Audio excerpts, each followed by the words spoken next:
Assalamualaikum. Cek, kedengerankah suara saya? Kedengeran, Mbak. Waalaikumsalam. Oke. Waalaikumsalam, kedengaran, Mbak. Dengar, Mbak. Oke, kalau bisa yang bisa ditampakkan wajahnya boleh ya, untuk lebih menyemangati.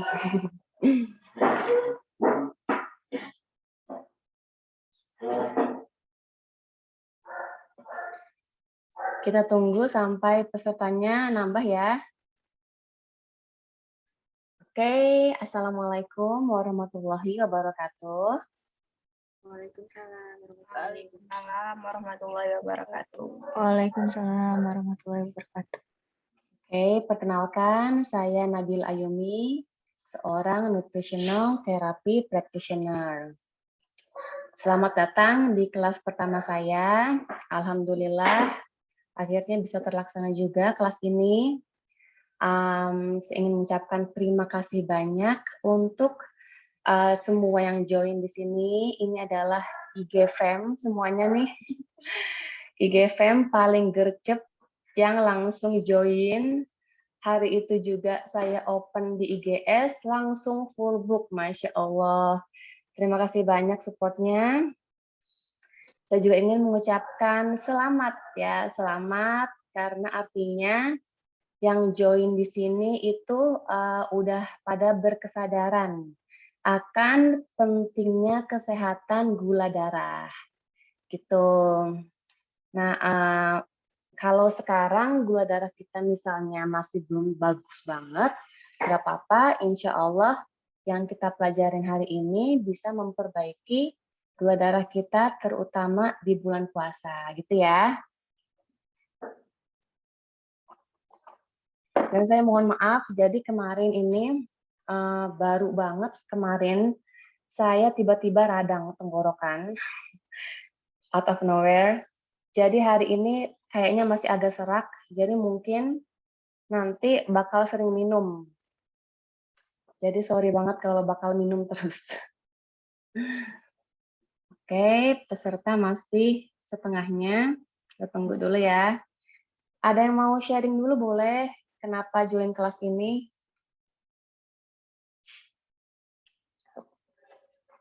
Siapa tahu ada yang mau cerita? Atau raise hand, yang mau raise hand juga boleh. Salam kenal dari Mamobi Kitchen, salam kenal juga. Oh, buat orang tua, oke.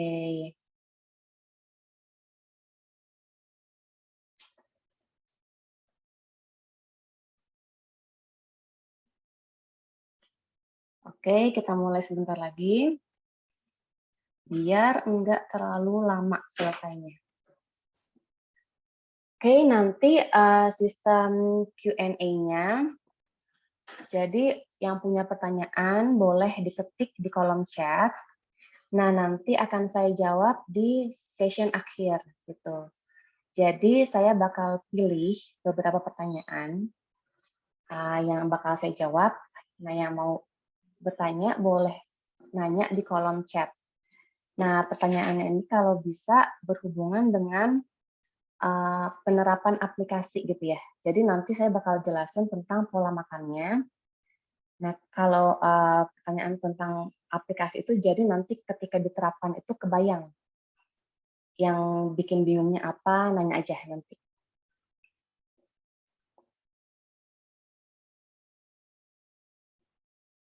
Oke, sebentar lagi ya kita mulainya ya. Tungguin yang lain dulu.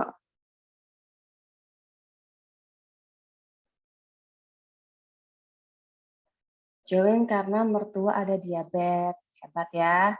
Care sama mertuanya. Typically sweet tooth, bener.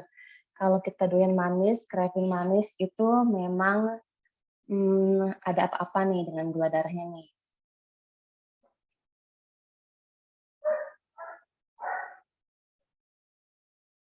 Prediabetes.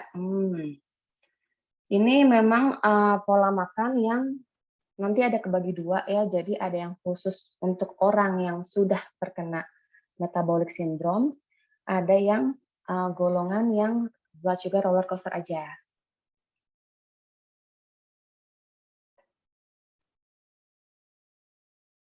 Sorry, sebentar.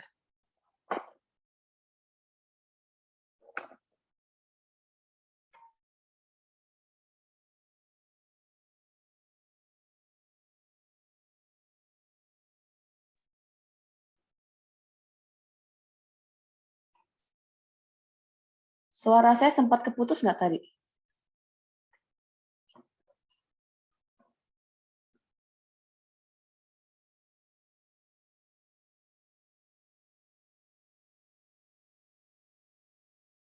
Oke.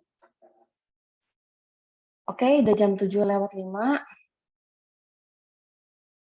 Udah setengahnya yang join. Yang lain mungkin bisa nyusul ya. Biar nggak kelamaan, kita mulai aja ya. Bismillahirrahmanirrahim. Rabbi shrah li sadri wa yassir li amri wahlul 'uqdatam min lisani yafqahu qawli. Amin.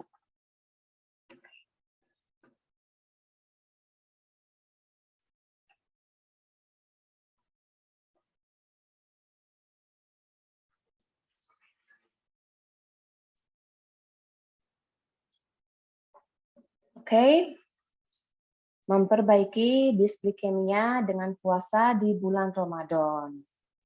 Nah, disclaimer dulu, pembahasan ini adalah edukasi dan bukan saran medis.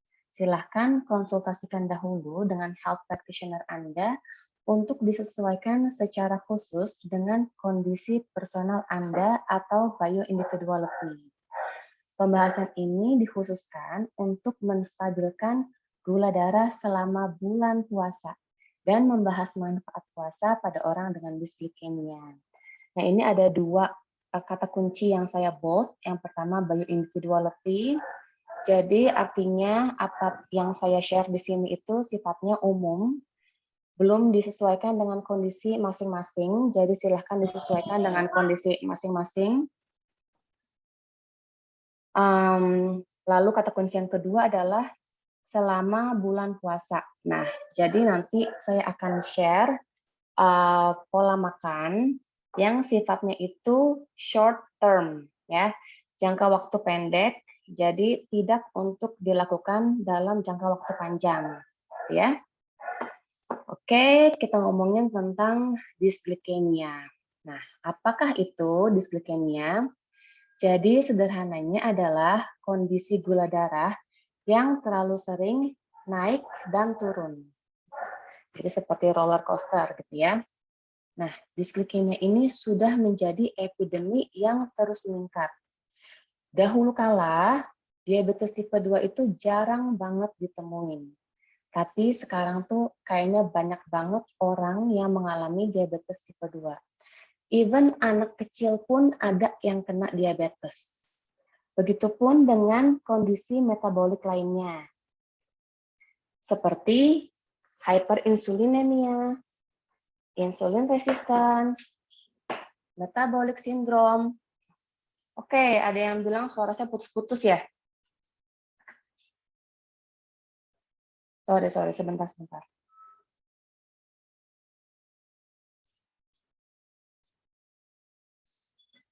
Saya ulang ya. Tes, udah aman belum?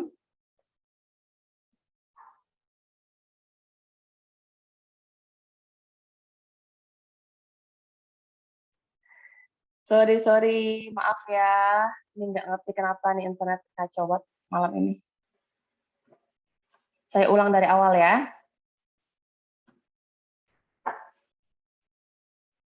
Oke. Yang nggak jelas itu dari yang mana ya? Disglikemia.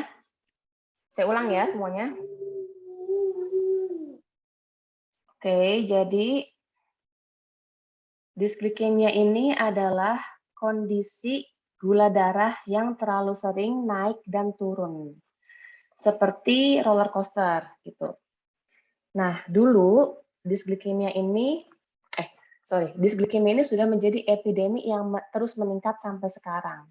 Zaman dulu itu jarang banget ditemuin orang dengan diabetes tipe 2. Tapi sekarang itu banyak banget yang mengalami diabetes tipe 2. Even anak kecil pun sudah ada yang terkena diabetes. Miris banget kan? Begitupun dengan kondisi metabolik lainnya, seperti hyperinsulinemia, insulin resistant, metabolic syndrome, non-alcoholic fatty liver disease, hingga cardiovascular disease atau penyakit jantung.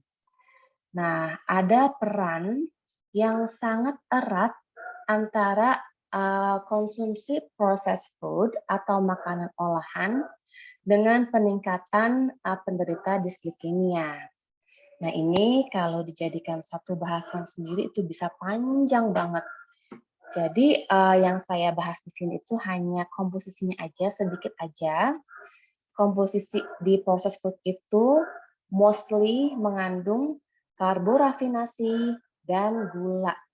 Gulanya itu dalam bentuk sukrosa dan gula jagung. Nah, kemarin saya sempat share di IG saya ada susu pertumbuhan yang mengandung 2 jenis gula ini. Nah, yang gawat adalah komposisi ini merupakan kontributor utama terjadinya disglikemia. Gitu. Lalu tentang kalori. Jadi, dulu orang itu berpikir, memang ini berdasarkan sains yang sudah outdated ya. Jadi orang berpikir kalau masalah gula darah ini hanya berdasarkan makan terlalu banyak, sesimpel itu. Jadi hanya mikirin kalori in, kalori out, gitu. Lalu ketika dia ingin berusaha membuat tubuhnya sehat, berpikirnya simpel banget, ya udah cut aja kalorinya, jadi defisit kalori. Nah, sebenarnya konsep itu terlalu menyederhanakan pentingnya sumber kalori tersebut. Jadi even kita udah ngelakuin defisit kalori, tapi kalau sumbernya itu mengandung karbo rafinasi dan gula, tetap saja akan berpengaruh pada gula darah, gitu ya. Jadi dibandingin kalori, justru yang paling penting itu adalah sumbernya, makanannya, makanan, komposisi, dan balance-nya. Tuh. Nah, ini ada grafik peningkatan konsumsi gula dari tahun 1700 sampai tahun 2000. Kita lihat ya, kalau peningkatannya cukup tajam, begitu pula dengan peningkatan penderita disglikemia yang terus bertambah. Nah, kalau kita ngomongin gula darah, itu biasanya orang kalau belum divonis diabetes sama dokternya, itu belum khawatir gitu. Jadi kadang udah terlalu telat gitu. Harus nunggu sampai diabetes dulu, baru mau benerin gula darah. Nah, sedangkan untuk sampai ke diabetes itu ada berbagai tahapan kerusakan kestabilan gula darah. Tahapan yang pertama adalah gula darah yang naik turun. Atau aku suka nyebutnya itu istilahnya blood sugar roller coaster. Nah, ini dapat dilihat dari yang paling gampang itu dari energi level. Jadi kalau kita itu energinya nggak stabil, gampang capek, kadang segar, capek lagi, segar lagi, itu nggak stabil, itu sudah perlu waspada.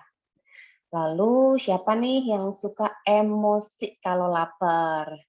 Nah, hal ini itu suka dinormalkan oleh society. Bahkan dibikin istilahnya adalah hangry. Angry ketika hungry, gitu ya, saking dinormalkannya sampai ada istilah. Lalu gejala lainnya itu susah tidur dan lain-lain.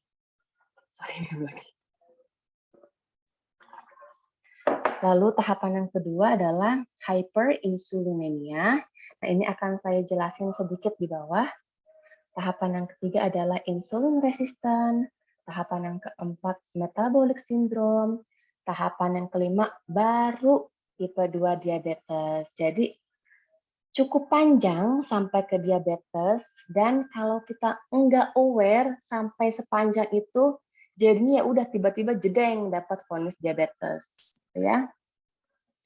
Nah, nanti di bahasan kita akan membahas diet untuk golongan metabolic syndrome yang sudah terkena metabolic syndrome, yaitu insulin resistant, metabolic syndrome, dan tipe 2 diabetes, dan juga diet untuk golongan roller coaster blood sugar. Jadi kalau kita nggak gitu yakin ini saya masuk golongan apa ya, ya udah berkaca aja, kita sadar diri aja apakah kita doyan makan karbo setiap hari, manis-manis, kalau iya ya udah ada ikutan golongan yang kedua aja.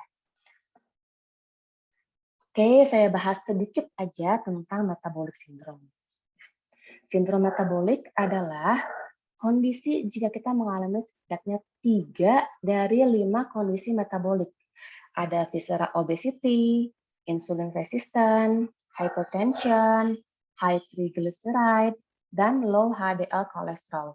Ini yang bisa mendiagnosa itu dokter, jadi silahkan cek ke dokter apakah kamu atau keluarga ada yang mengalami 3 dari 5 kondisi ini.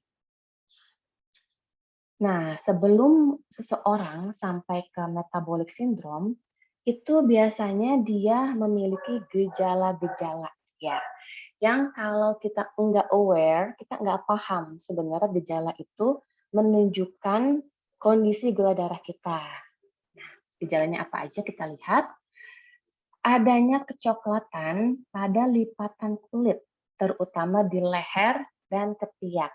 Nah, orang ini kadang suka salah kira. Dia kira ini tuh daki gitu kan. Lalu sibuk beli pemutih ketiak, pemutih leher, itu nggak bakalan ngaruh karena itu dari gula gitu kan, dari dalam. Jadi yang dibenerin itu sebenarnya harusnya gula darahnya. Gitu. Lalu jika mengalami kondisi non-alcoholic fatty liver disease. Nah, kalau kamu timbang pakai timbangan, namanya timbangannya in body ya. In body itu dia ada di klinik-klinik yang lumayan terkemuka lah. Atau kamu bisa browsing, cari sendiri, dia punya websitenya, dia ada di mana aja gitu ya, timbangan in body. Atau kalau punya timbangan body composition yang ada nilai visceral fat. Nah, itu kalau kamu timbang, lalu nilai visceral fat-nya itu di atas 9. Nah, itu juga sudah perlu diwaspadai. Memang timbangan ini tidak akurat 100%, tapi bisa menjadi indikasi yang baik untuk kita waspada.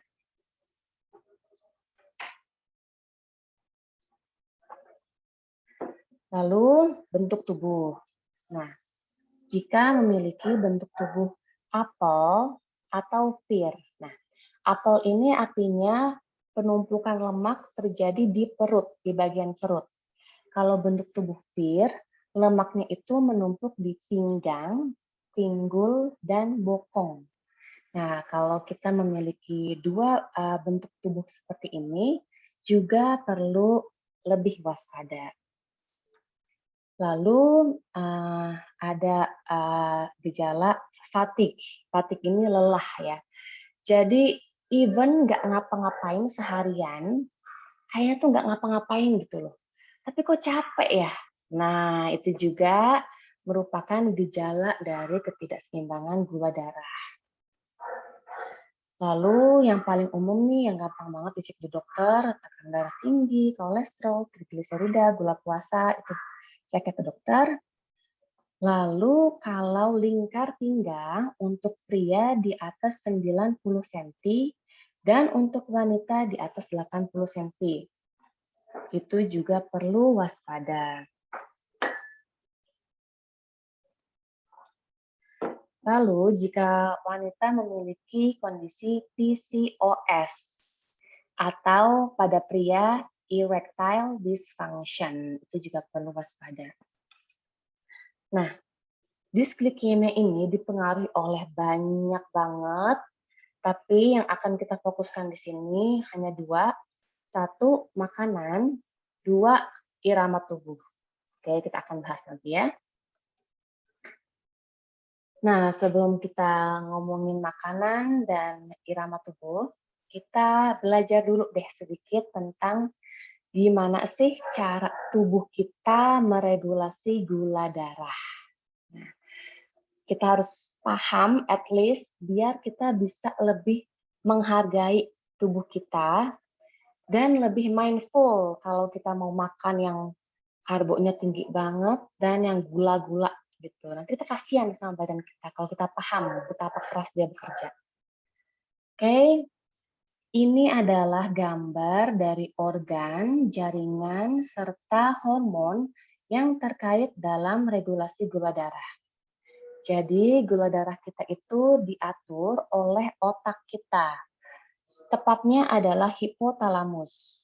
Nah, hipotalamus ini punya asisten namanya pituitary.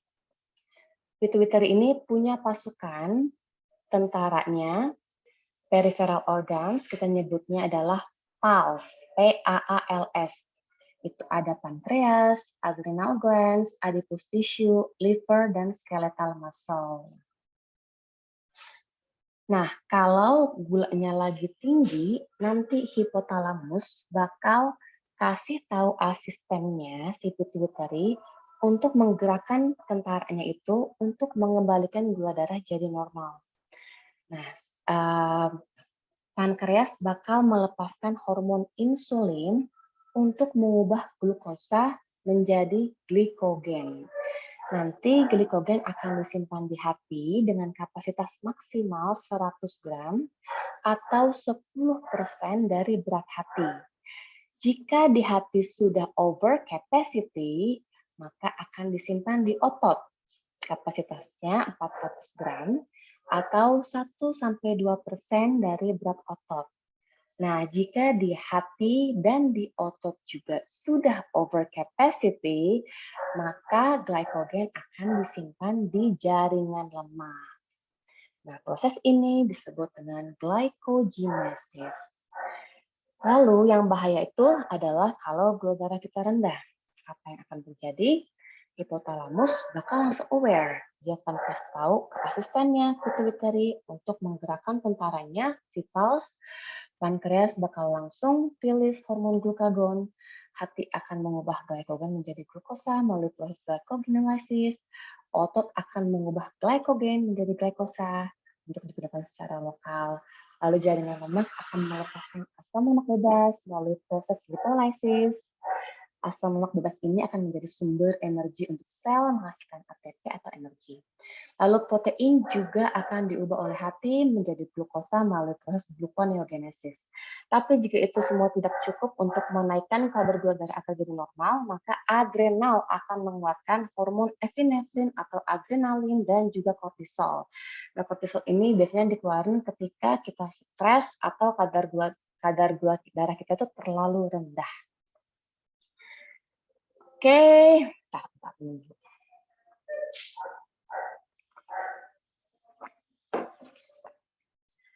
Nah, gimana sih kondisi gula darah yang roller coaster? Biar kita paham ya. Jadi misalnya setiap pagi itu sukanya makan karbo rafinasi plus gula. Misal kemarin makannya itu roti tawar putih pakai selai ditambah teh manisnya pakai gula. Lalu besoknya makannya itu nasi goreng putih pakai teh manis lagi. Besoknya misalnya ketoprak, bubur ayam, dan lain-lain. Setiap hari makan kayak gitu, apa yang terjadi? Pertama, ketika kita makan itu, karbo rafinasi plus gula. Oke, gula darah langsung meningkat setinggi-tingginya. Kan? Nah, hipotalamus bakal langsung menyadari, wow, ini tinggi banget. Dia langsung kasih tahu ke asistennya, pituitary, untuk menggerakkan pasukannya itu, si PALS, untuk menormalkannya lagi gula darahnya, kan?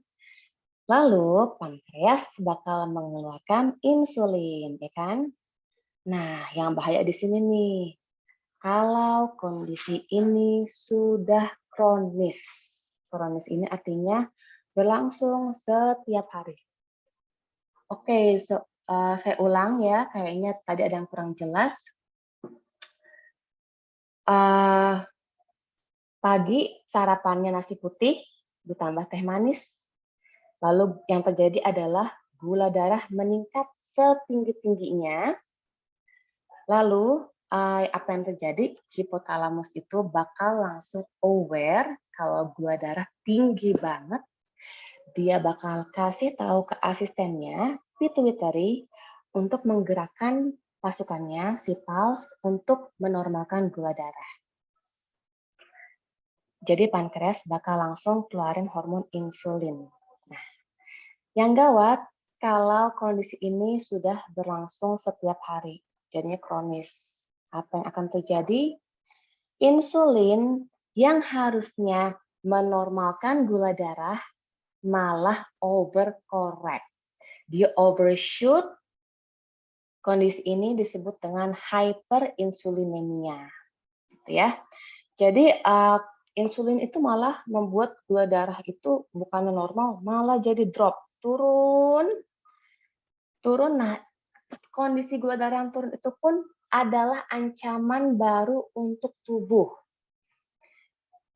Hipotalamus aware lagi. Wow, gula darah drop. Oke, langsung kasih tahu pituitary. Pituitary kasih tahu si pasukan itu pals untuk naikin gula darahnya lagi. Semuanya dikeluarin. Mulai glukagon, epinefrin, kortisol, dikeluarin semua. Sekeras itu tubuh kita bekerja, yang kita rasain cuman sekedar ngantuk nih, lemes. Gitu ya. Jadi kita nggak tahu tubuh kita tuh bekerja sangat berat gitu loh untuk menyeimbangkan gula darah kita. Kita makan aja terus gitu kan, nggak mikirin dia kerjanya itu capek.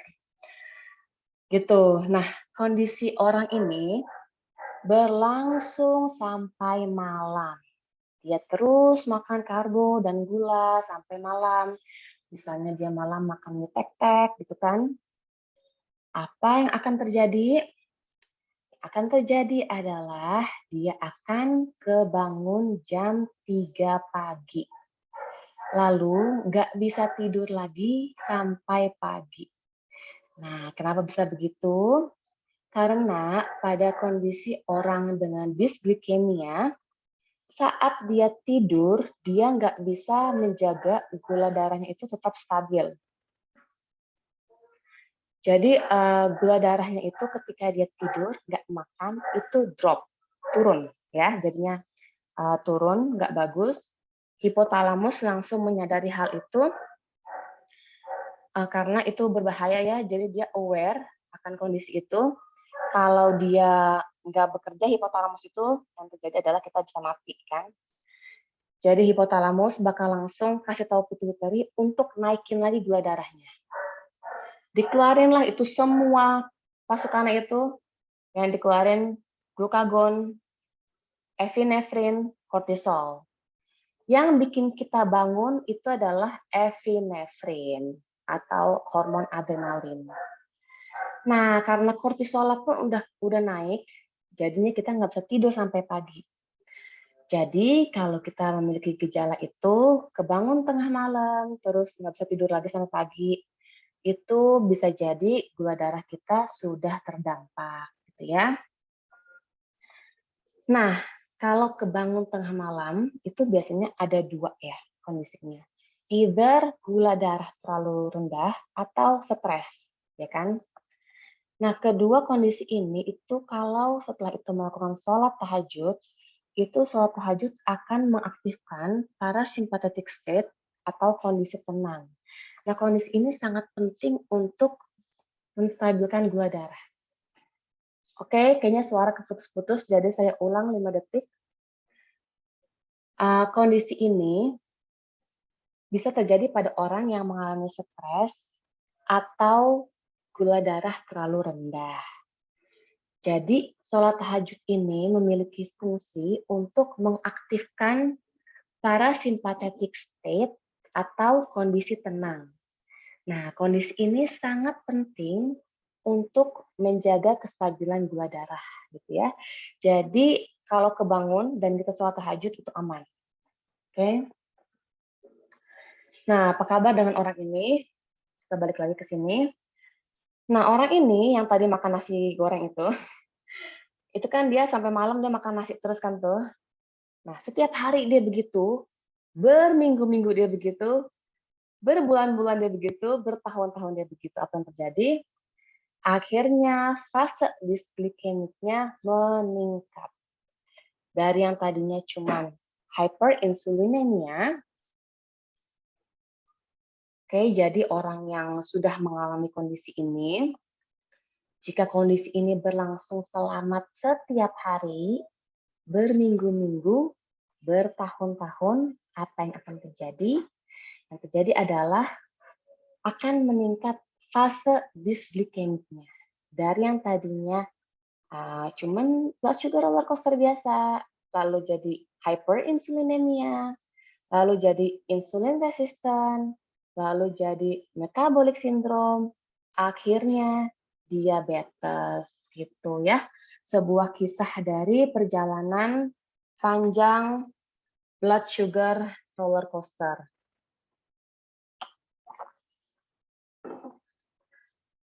Oke, saya mau bahas sedikit aja tentang adrenal. Ya, ada sebuah kondisi yang dinamakan dengan adrenal fatigue. Ya.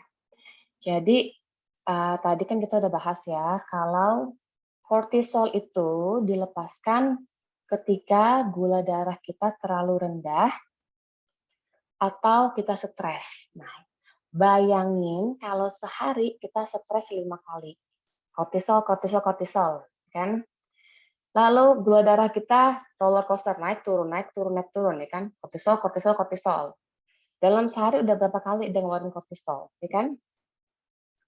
Nah, adrenal ini dia ini butuh energi dan nutrisi. Dan setiap dia melepaskan kortisol, dia itu membakar nutrisinya. Kan? Jadi kalau orang ini makan karbo rafinasi, gula, stres, dan ditambah nggak makan makanan bergizi, yang ada adalah adrenalnya kurang gizi. Namanya adrenal fatigue. Dari yang tadinya orang itu high cortisol, kondisi high cortisol, tadinya dia itu orangnya emosional, gampang stres, marah-marah. Lalu ketika adrenalnya ini udah kelelahan, maka gejalanya berubah jadi low cortisol, gejalanya beda lagi. Yang ada dia jadi lemes, jadi nggak punya tenaga. Nah, kalau kita mengalami, kayaknya aku kayak gitu deh. Dulu kayaknya aku emosional, sekarang kok aku lemes ya. Nah, bisa jadi nih adrenalnya udah kecapean. Oke, nah jadi kasihan adrenal kita ya. Jadi biar dia nggak terlalu berat kerjanya, jangan dibebanin sama stres, gula darah yang terlalu roller coaster. Terus makanlah makanan yang bernutrisi. Dan kalau suka ngikutin nutrient dense water itu sebenarnya ya itu bukan tentang hidrasi doang. Itu sebenarnya apalagi ini NDW plus ya yang pakai air kelapa. Jadi dia tuh sebenarnya mengandung potasium, sodium dan vitamin C. Nah, jadi racikan itu tuh itu bagus banget untuk merecharge lagi adrenal kita. Gitu. Oke, jadi kesimpulannya adalah menstabilkan gula darah saat puasa ini sangat penting. Jadi kita harus jaga asupan makan kita, makan yang padat nutrisi, dan jangan yang menaikkan gula darah.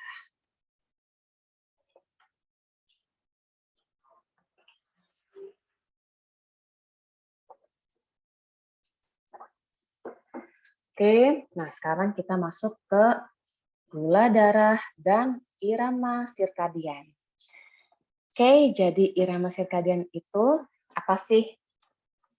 Irama sirkadian itu adalah irama tubuh kita yang harusnya selaras dengan irama alam.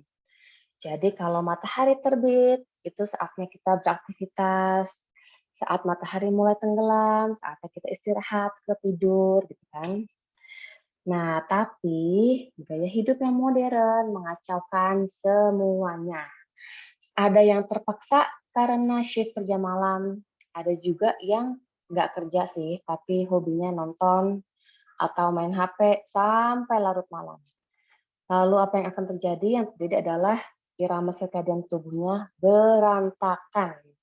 Malam-malam yang harusnya istirahat, tidur, malah lapar. Siang-siang yang harusnya segar bekerja, malah ngantuk, gitu ya. Jadi irama sirkadiannya udah sangat kebolak-balik dengan gaya hidup yang modern. Nah, di sini juga ada jurnal yang menjelaskan sistem sirkadian adalah regulator utama untuk kesehatan dan metabolisme. Dia mengatur ekspresi gen, melepaskan berbagai hormon, mengatur suhu tubuh, pola aktivitas, pelepasan energi, dan fungsi penting tubuh lainnya. Tidak mengherankan kalau ada hubungan yang sangat erat antara kacaunya irama sirkadian dengan metabolisme gula dan komponen lain dalam sindrom metabolik. Di sini juga dijelaskan kalau irama sirkadian yang abnormal telah diasosiasikan dengan obesitas, tipe 2 diabetes mellitus, cardiovascular disease, dan hipertensi. Orang dengan jam kerja malam lebih cenderung mengalami obesitas dan diabetes tipe 2 karena kacaunya irama sirkadian tubuh. Tuh, jadi jangan dianggap sepele karena dampaknya ternyata luar biasa.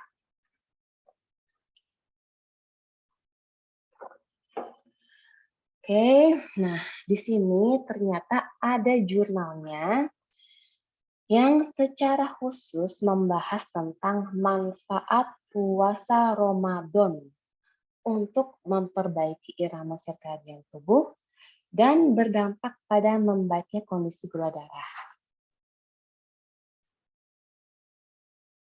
Nih ya, jadi subjek puasa dari subuh sampai maghrib selama 4 minggu berturut-turut tanpa putus.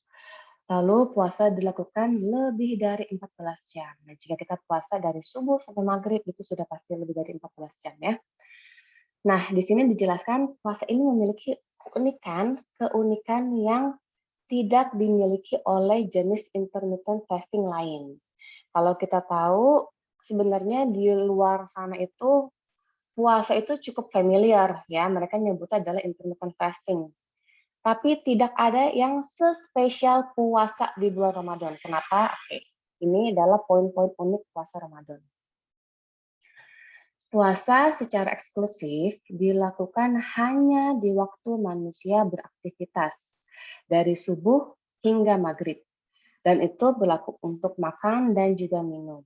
Nah, ini yang membedakan dari intermittent fasting biasa, karena kalau intermittent fasting biasa masih boleh minum, as long as dia zero kalori.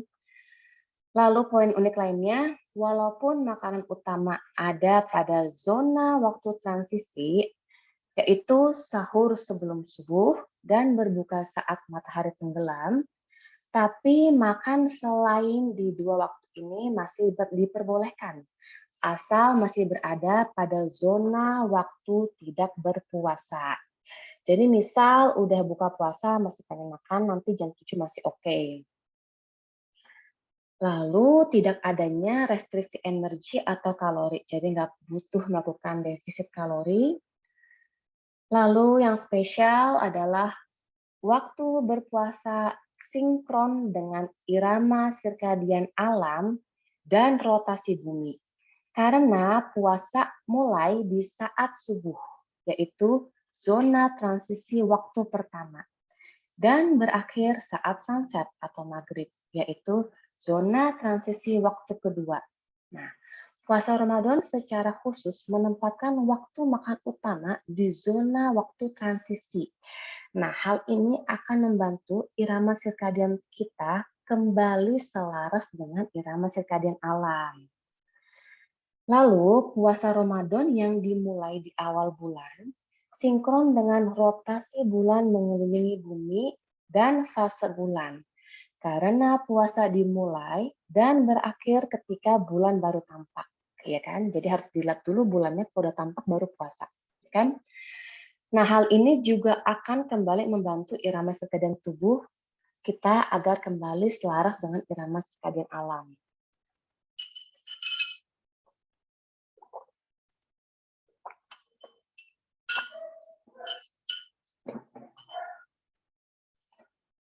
Nah, hasil dari penelitian ini adalah puasa Ramadan menghasilkan protein unik anti kanker, anti diabetes, dan anti aging. Puasa juga meningkatkan beberapa protein yang berperan kunci dalam menekan tumor, perbaikan DNA, pertahanan tubuh, sinyal insulin, dan menekan beberapa protein yang mendukung pembentukan tumor. Gitu ya, jadi Masya Allah sekali. Kalau ternyata spesifikasi dari puasa Ramadan yang Allah kasih ke kita sedemikian rupa itu ternyata wow. Jadi Allah tuh tahu badan kita ini bakal kacau banget karena kita sendiri irama sirkadian kita tuh bakal berantakan. Jadi Allah ciptain bulan Ramadan sedemikian rupa untuk memperbaiki lagi irama sirkadian tubuh kita.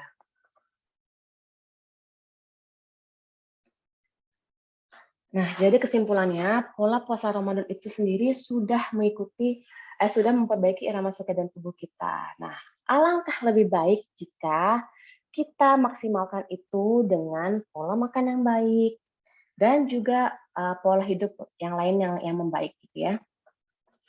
Di sini ada poin penting untuk memaksimalkan perbaikan irama sirkadian tubuh. Perhatikan waktu tidur. Jangan bergadang dan tidur cepat selepas sholat tarawih. Jadi habis buka puasa, sholat maghrib, lalu makan, sholat isya, tarawih, udah tidur gitu ya. Jangan malah nonton, lala. Kasian, sayang banget kan udah puasanya udah bagus banget, malah kitanya nggak maksimal. Nah ini ada juga sedikit aja tentang hubungan antara tidur dengan gula darah.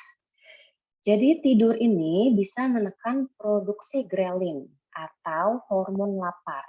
Dia akan memberikan sinyal ke otak untuk terus makan. Tidur juga meningkatkan produksi leptin atau hormon kenyang. Nah, dia punya peran untuk memberikan sinyal ke otak berapa banyak lemak yang sudah disimpan di jaringan lemak. Nah, sebenarnya keduanya itu penting. Tapi pada orang dengan disglikemia, kedua hormon ini tidak seimbang. Ya, jadi tidur akan membantu menyeimbangkan kedua hormon tersebut.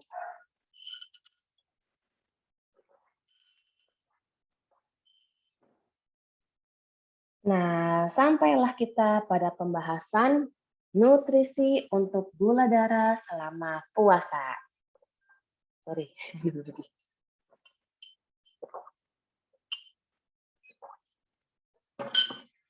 Oke, sebelum kita ngomongin menu, ngomongin makanan, kita pahamin dulu tentang karakteristik dari makronutrien, biar kita paham cara mereka bekerja, biar kita tahu sumber energi apa yang paling tepat untuk digunakan berpuasa ya.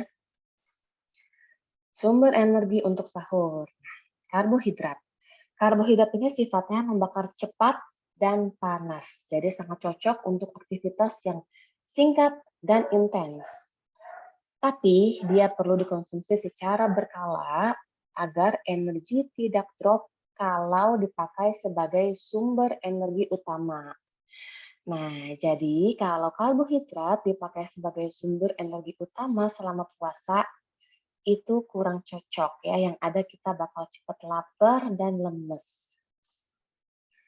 Lalu lemak. Nah, lemak ini sifatnya membakar secara perlahan. Jadi sangat cocok untuk aktivitas yang lambat dengan intensitas rendah. Nah, cocok banget nih buat bulan Ramadan. Jadi lemak ini sebenarnya menghasilkan ATP dengan lipolisis kan. Dia ini sebenarnya menghasilkan ATP-nya lebih daripada glikolisis. Tapi dia membutuhkan waktu dan kadar oksigen yang cukup. Jadi sangat ideal untuk aktivitas yang lambat dan kurang intens. Ini akan mempengaruhi aktivitas yang baik dilakukan selama bulan puasa. Lalu protein. Protein juga dapat diubah jadi ATP melalui gluconeogenesis, tapi kurang efektif. Oke, lemak ini sifatnya membakar secara perlahan. Jadi cocok untuk aktivitas yang lambat dengan intensitas rendah. Jadi cocok banget nih buat puasa di bulan Ramadan. Nah, lemak ini menjadi ATP itu dengan proses lipolisis. Lemak ini sebenarnya menghasilkan ATP lebih daripada glycolysis. Tapi dia butuh waktu dan butuh kadar oksigen yang cukup. Jadi sangat ideal kalau selama Ramadan nanti kita melakukan aktivitas yang kurang intens dan lebih lambat, ya. Lalu untuk protein ini bisa juga diubah jadi ATP melalui gluconeogenesis. Tapi kurang efektif dan hanya digunakan tubuh dalam kondisi terdesak. Jadi kurang ideal. Jadi lemak dan karbo adalah sumber energi utama yang lebih dipilih tubuh. However, protein tetap memiliki peran penting sebagai bahan pembangun, membuat otot, ligamen, tendon, sel darah merah, enzim, dan hormon.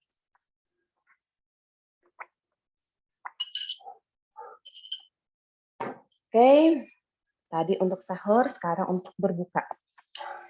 Nah, ada sebuah jargon yang menurut saya cukup fatal. Jargonnya adalah berbuka dengan yang manis. Itu fatal banget.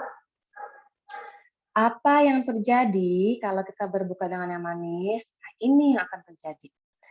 Jadi selama puasa gula darah kita stabil, tiba-tiba kita berbuka dengan yang manis. Langsung gula darah kita naik setinggi-tingginya, ya kan? Nah, jadi terjadi lagi tuh siklus yang udah saya jelasin di atas kan, insulin, lalala, gitu kan. Apalagi kalau udah hypo segala, harus naikin lagi, repot kan, intinya repot.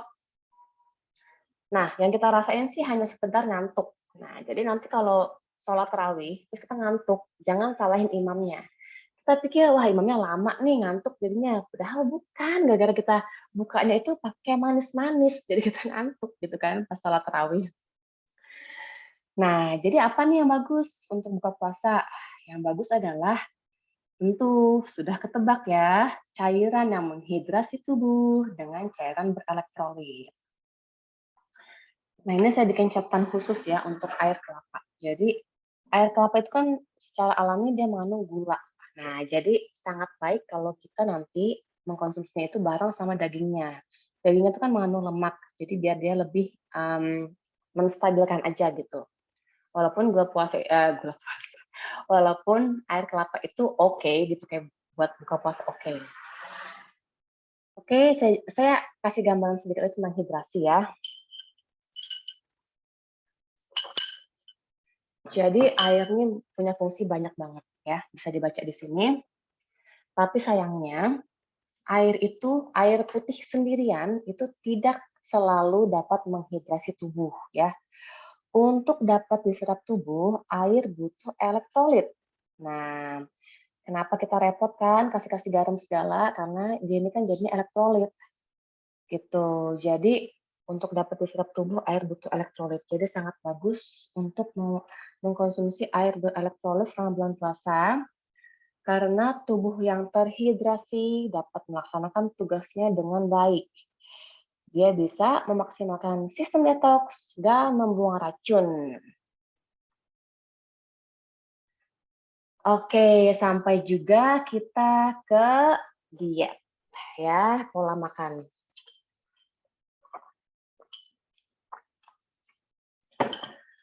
Oke, ini panjang. Harus jaga-jaga energi. Nah, makanan yang baik dikonsumsi selama puasa untuk memperbaiki gula darah untuk kategori 1. Kategori yang sudah menderita metabolic syndrome atau memiliki 3 dari 5 gejala, yaitu hipertensi, hiperkolesterolemia, trigliserida tinggi, diabetes, dan obesitas ya. Jadi ini adalah namanya metabolic diet. Kita lihat makanan yang boleh dimakan dan yang tidak boleh.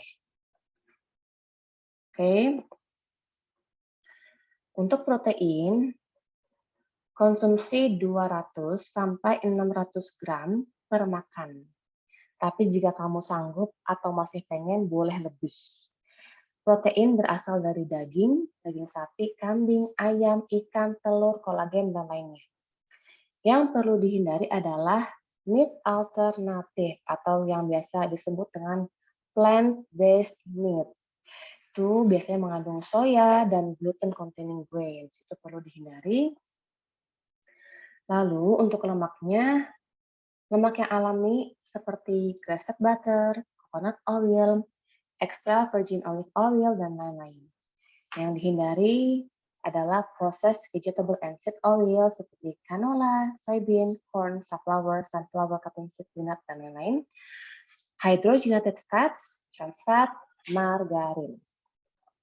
Lalu untuk sayur, yang perlu dimakan adalah low glycemic vegetable. Ya, jadi sayur yang memiliki kadar glikemik yang rendah. Fokus pada sayur yang gelap dan dedaunan. Oke. Nah, terus yang dihindari adalah sayur yang memiliki kadar glikemik yang tinggi. Seperti ubi, kentang, yams, beet, dan wortel. Jadi yang lagi menjalani diet ini, jangan ikutan jus beet dulu ya. Oke. Nah, untuk buahnya, hanya boleh satu sajian low glycemic berries-berriesan seperti raspberry, blueberry, strawberry, atau apel yang asam itu apel mana lagi. Satu sajian aja. Yang perlu dihindari, buah yang manis, yang kadar gulanya tinggi. Seperti pisang, mangga, pepaya, persimmon, dried fruit. Dried fruit ini termasuk kurma, ya. Jadi kurma yang beredar di negara kita itu mostly sudah dikeringkan. Jadi dia warnanya kecoklatan benda keriput gitu kan. Nah itu kadar gulanya tinggi, jadi perlu dihindari untuk yang sedang menjalani metabolic diet.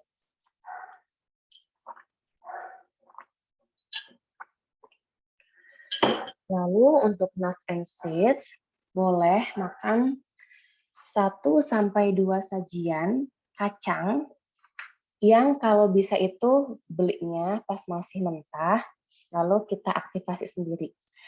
Saya ada catatan sedikit di bawah tentang cara mengaktifasi kacang dan biji-bijian. Yang perlu dihindari adalah peanut alias kacang tanah. Ya. Kenapa? Karena dia actually adalah legum, bukan kacang. Jadi karbonnya tinggi. Lalu untuk grains dan legumes yang boleh itu hanya lentils. Lentils 1-2 sajian per hari. Jadi bisa ya. Kalau sahur lentils, buka lentils itu masih oke.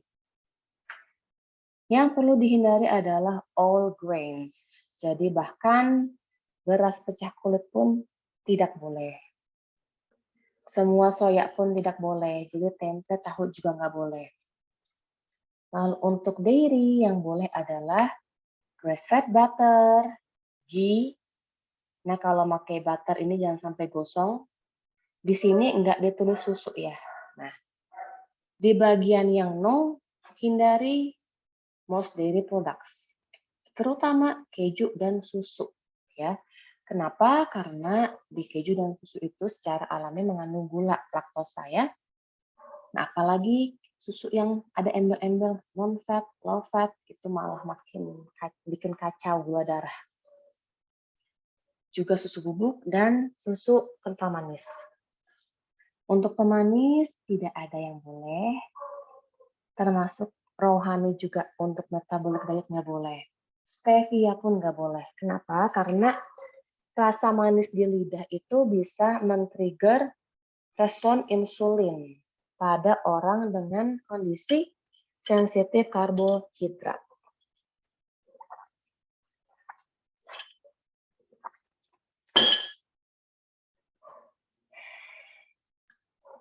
Nah, ini contoh menunya selama puasa.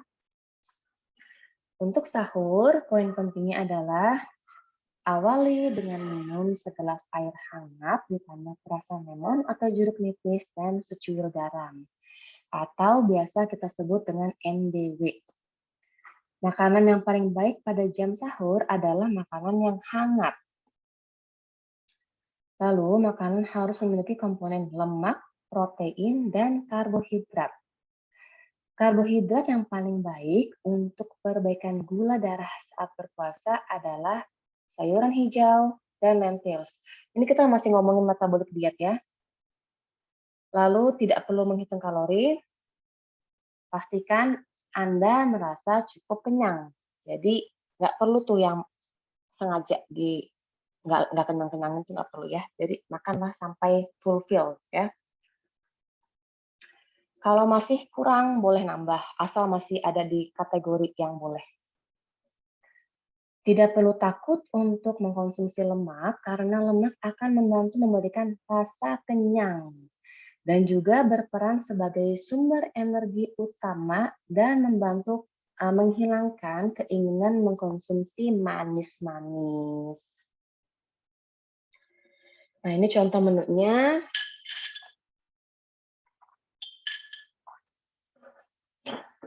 Menu pertama, bangun tidur, NDW dulu. Lalu, makan sop ayam hangat. Isinya daging, ada kulit, telur, brokoli, kembang kol. Kayaknya kurang kenyang, ya udah tambahin semangkuk lentils. Lalu, tambah 1-2 sendok makan MCT oil atau PCO atau olive oil. Ini boleh dicampur di sop ya, oil ini. Oil ini nanti fungsinya kan sebagai sumber energi utama, jadi kita nggak drop. Apalagi kita baru transisi ke makanan yang kayak gini, jadi kalau lemaknya kurang, takutnya nanti drop, terus lemes, lalala gitu kan, repot. Lalu minum lagi air NDW 1-2. Kalau bisa sih pas lagi sahur itu minumnya itu 4 gelas ya, air NDW ini 4 gelas, pas buka juga 4 gelas, jadi total 8 gelas.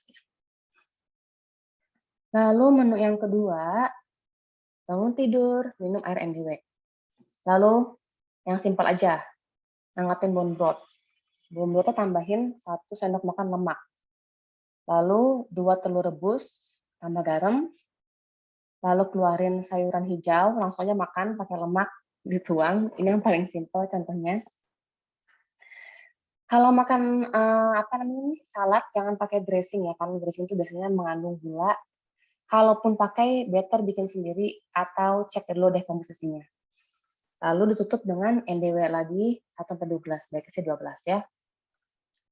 Menu ketiga, bangun tidur, NDW, sop ayam jahe, ditambah ekstrak kulit ayam. Ya, jadi nggak usah tambah-tambah lemak lagi karena udah ada ekstrak kulit ayam. Lalu tambah telur rebus 1-2, lalu sayur tumis, bebas sih, yang penting sayurnya ada di daftar di atas. Sayurnya ditumis pakai lemak sehat ya, jadi penting biar fat soluble vitamin C itu dapat terserap dengan baik. Lalu kayaknya nggak kenyang nih, udah boleh tambah lentil 1 mangkok. Lalu tambah lagi NDW 2 gelas. Nah, untuk buka puasanya, poin pentingnya, awali dengan cairan berelektrolit tanpa gula tambahan. Lalu, minum itu perlahan, nggak keburu-buru. Jadi kita tuh kalau minum, jangan glogok gitu ya. Beda hasilnya.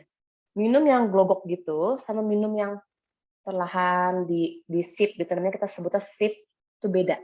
Kalau kita minum di sip itu bisa lebih terserap di tubuh. Tapi kalau glogok itu kayak cuma lewat doang airnya.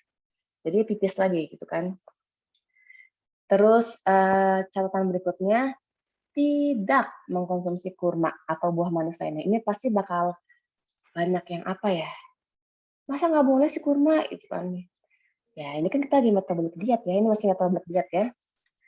Lalu tidak mengkonsumsi madu, even yang mentah sekalipun. Lalu makanan besar terdiri dari lemak, protein, dan karbo. Tidak perlu hitung kalori. Makan sampai merasa kenyang. Jadi pokoknya nggak boleh kayak orang menderita gitu ya, nggak boleh ya. Bahwa kita tuh kalau makan fulfilled. kenyang. Nah, ini contoh menu berbuka puasanya, air kelapa plus dagingnya, ditambah perusan lemon, secul garam, dan alpukat. Gitu. Terus air kelapa ditambah dagingnya, ditambah parutan ketimun. Nah, seger kan ini jadi kayak es-es ketimun gitu. Terus tambahin lemon sama secul garam. Air kelapa plus dagingnya, plus selasi, boleh loh pakai selasi. Lalu tambahin parutan ketimun, jadi seger banget. Tambahin lagi irisan stroberi, makin seger. Tambahin lemon, secul garam. Atau kalau yang simpel, ya udah deh langsung aja blender susu almond tambah stroberi tanpa madu ya. Lalu susu almond tambah coklat, raw kakao tanpa madu. Nah, makanan utamanya sepiring tumis sayuran tambah lemak, tambah ayam panggang, telur dadar, tambah lentils. Kalau ngeliat dari menunya sih kayaknya fulfilling ya, kenyang banget ya saya ngeliatnya nih. Kayaknya sih nggak bakal kelaparan insya Allah. Atau bisa juga sepiring sayur tambah lemak, ditambah pepes ikan, ditambah telur rebus. Masih nggak kenyang juga, boleh tambah lentils ya. Boleh juga salad tambah lemak, ditambah kacang-kacangan, tambah ayam panggang, tambah semangkuk kecil lentils. Nah, itu dia tentang metabolic diet.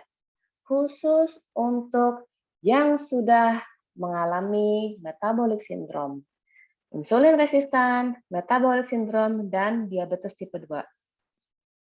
Jadi, wajar kalau sangat ketat, karena tujuannya adalah untuk mengembalikan gula darah jadi bagus lagi.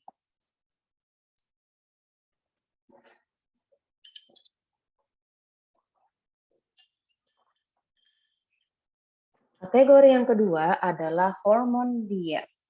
Nah, ini dia yang lebih cocok untuk yang merasa fine-fine aja, nggak ada masalah berarti, tapi sadar diri, kayaknya selama ini makannya banyakkan karbo nih, atau kayaknya doyan manis nih, gitu kan. Atau yang punya PCOS, terus kayaknya energinya nggak stabil, aduh kok perut buncit banget, ya kan. Terus kenapa jerawatan nggak beres-beres, dan gejala-gejala lainnya. Oke, ini dia healthy hormone diet. Yang ini yang boleh, ini tidak.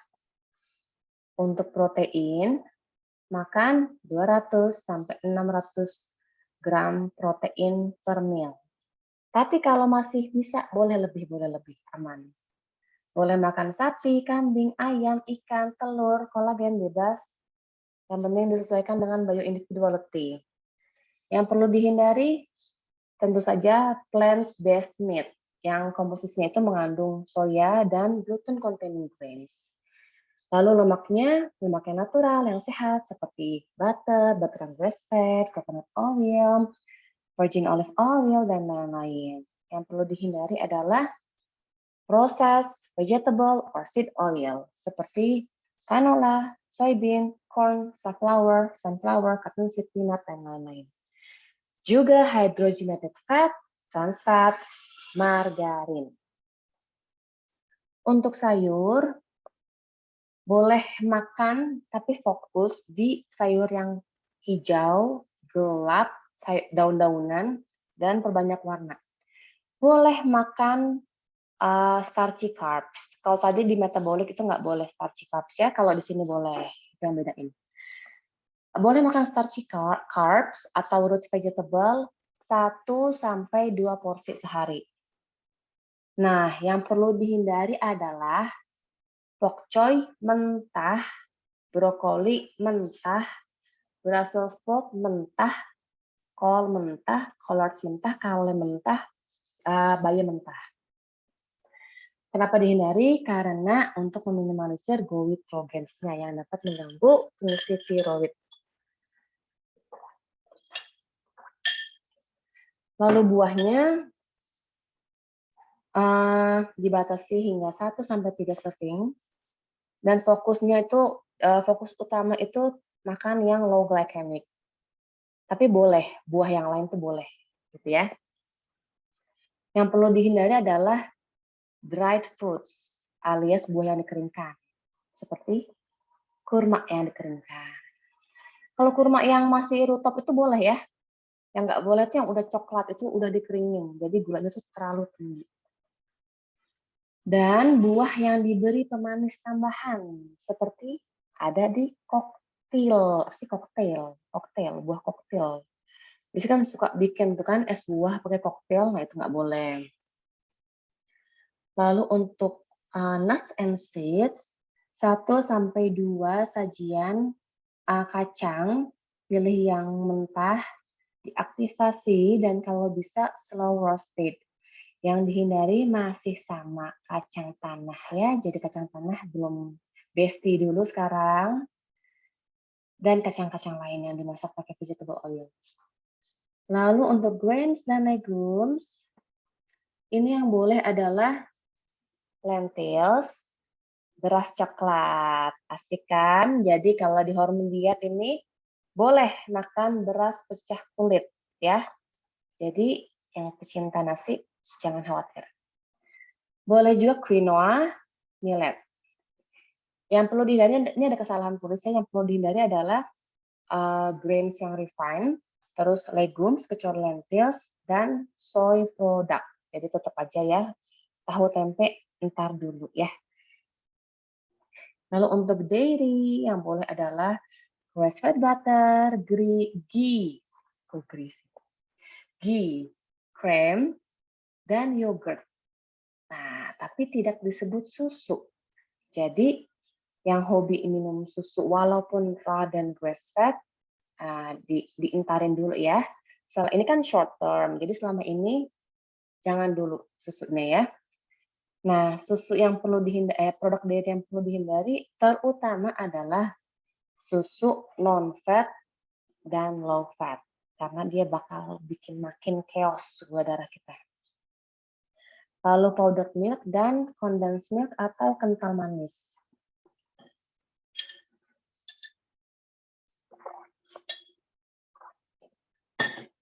Untuk pemanis, good news, untuk yang hormon diet, boleh nih makan raw honey, dan juga maple syrup. Gitu. Seneng kan? Jadi nggak terlalu tersiksa. Nah, yang perlu dihindari adalah pemanis buatan, seperti aspartam ya. Jadi dibandingin aspartam itu mendingan pakai raw honey aja. Nah, ini adalah contoh menunya. Poin-poin yang saya warnain merah itu adalah perbedaan dengan metabolic diet ya. Jadi basically sama aja dengan metabolic diet, yang beda ini yang merah-merah. Oke. Jadi awali pakai NDW, boleh tambah madu. Terus sahur paling baik itu makanan yang hangat. Makanan harus memiliki komponen lemak, protein, karbohidrat. Karbohidrat yang paling baik untuk saat ini adalah sayuran hijau. Tapi boleh juga sih konsumsi root vegetable seperti ubi, beet, wortel, kentang 1-2 porsi per hari. Boleh juga beras coklat 1-2 porsi sehari. Jadi aman. Kalau sahur mau beras coklat, buka beras coklat masih boleh. Aman ya. Terus nggak perlu hitung kalori, makan sampai fulfilled, happy, kenyang, nggak perlu tersiksa menderita kelaparan. Lalu tidak perlu tidak perlu takut mengkonsumsi lemak, karena lemak akan membantu memberikan rasa kenyang, juga berperan sebagai sumber energi utama dan membantu kehilangan mengkonsumsi makanan manis.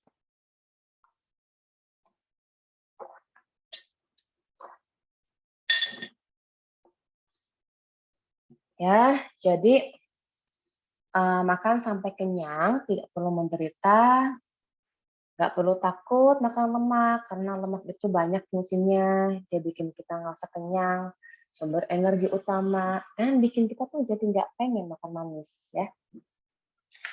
Orang-orang yang dietnya itu ketakutan sama lemak, itu cenderung mengkonsumsi gula lebih tinggi daripada orang yang cukup mengkonsumsi lemak. Oke? Nah, ini contoh menunya. Contoh menu sahur.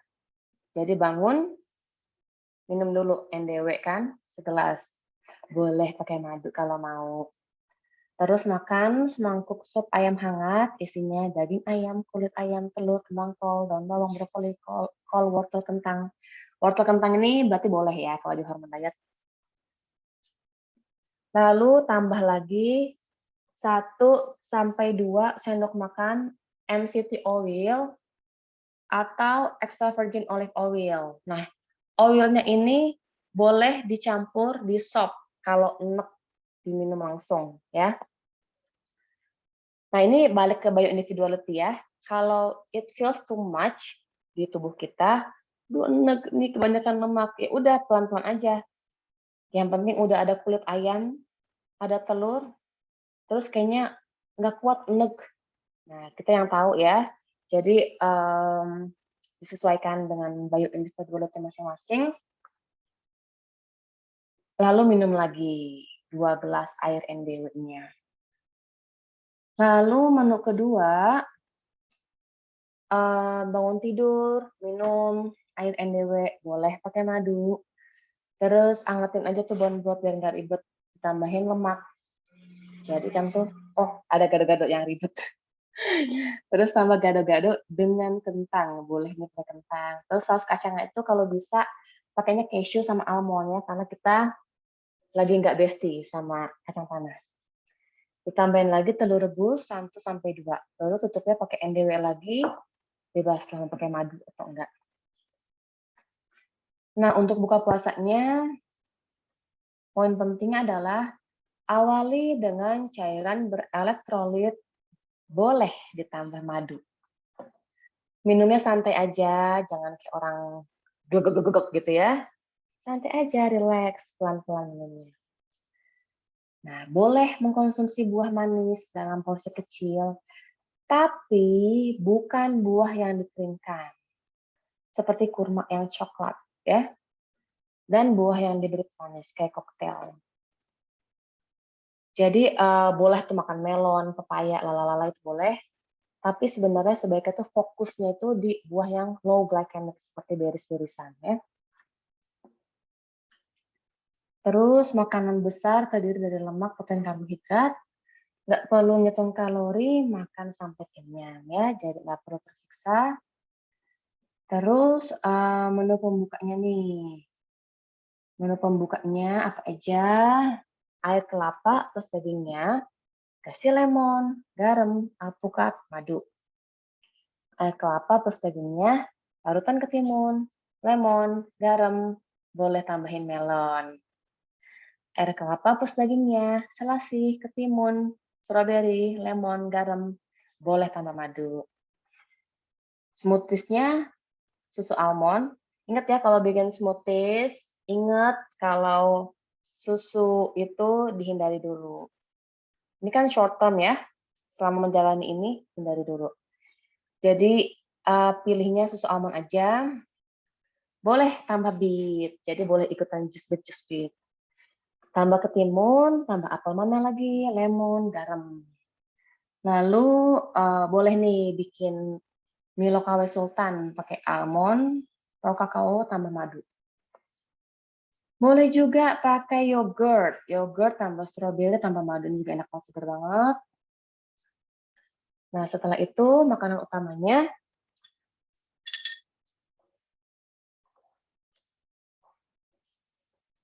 nasi beras coklat, porsi kecil. Jadi kita tuh fokusnya itu nanti kan kita udah belajar tadi ya, tentang sumber energi kan. Jadi walaupun boleh, kayak menu utamanya ini ada nasi beras coklat yang dimasak dengan VCO. Ya. Udah pada tahu kan cara masak beras coklat? Ditambahin VCO ini tugasnya banyak ya. Dia bisa mentemper kenaikan gula darah, juga dapat menurunkan nilai glukosanya. Lalu ditambah sepiring sayuran yang ditumisnya pakai lemak tambah ayam panggang. Bisa juga salad kentang, romaine lettuce, telur rebus, pepes ikan. Boleh juga sop buntut, isinya buncis, wortel, brokoli. Brokoli ini boleh kalau dimasak, yang nggak boleh tuh tadi mentah ya, jangan salah kira. ditambah telur, ditambah nasi beras coklat yang dimasak dengan PCO dan porsi kecil. Jadi, saya tambahin sedikit ya tentang hormon diet ini. Walaupun si hormon diet ini dia boleh nasi, dia boleh apalagi itu buah-buah manis-manis, tapi ada priority gitu ya, prioritas.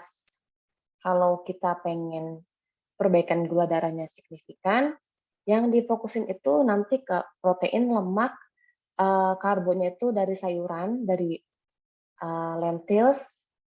Jadi kalau kita makan nasi coklat pun jangan kebanyakan. Kalau masih lapar, saya kita udah makan nih, nasi coklat tambah lauk, terus kita masih lapar, yang ditambah tuh lauknya ya, jangan nasinya, oke? Walaupun boleh, tapi untuk nasi coklat, untuk apa gitu tadi, buah manis, itu tetap dibatasin, oke?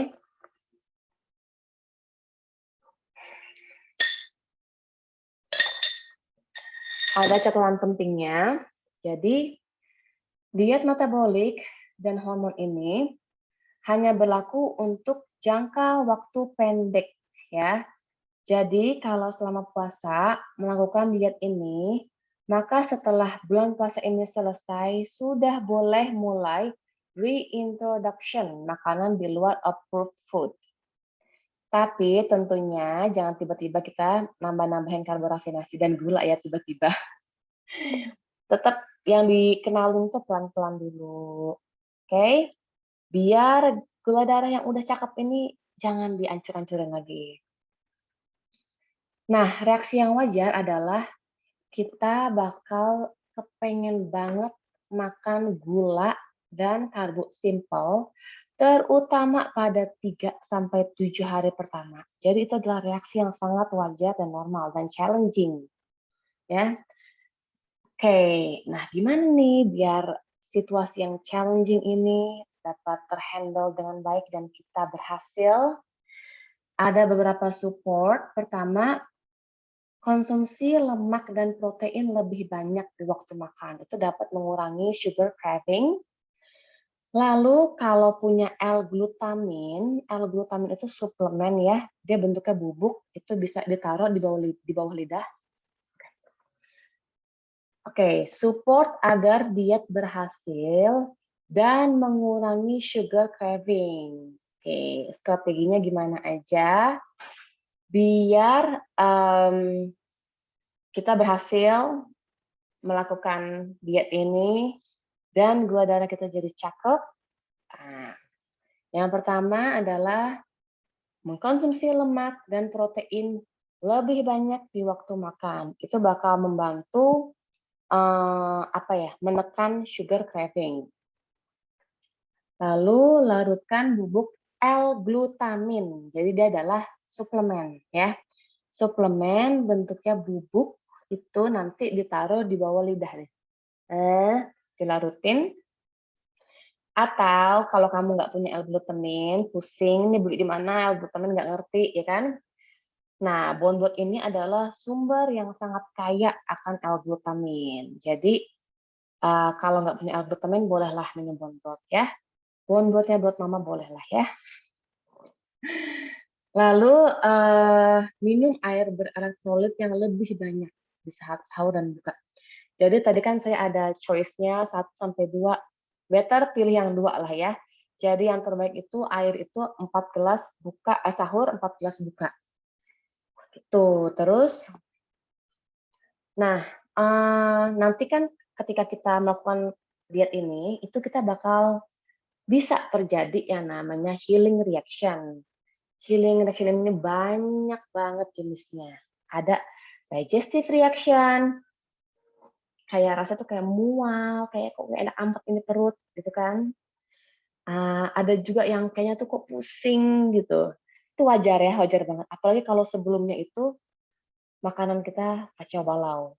Nah, jadi tidak mengherankan lah kalau terjadi hal itu.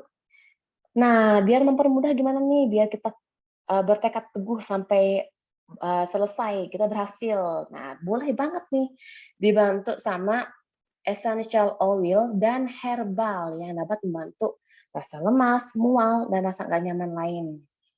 Sebagai bentuk adaptasi tubuh ya. di 3 sampai 7 hari pertama. Essential oil-nya apa aja?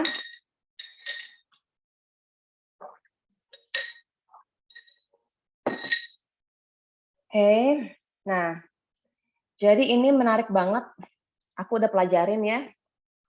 Ada paket essential oil puasa, nih ya, 2 ini nih. Ini menarik banget karena ada varian yang namanya Gatsi. Ini Gatsi nih. Gatsi ini fungsinya untuk membantu healing reaction yang berupa digestive reaction.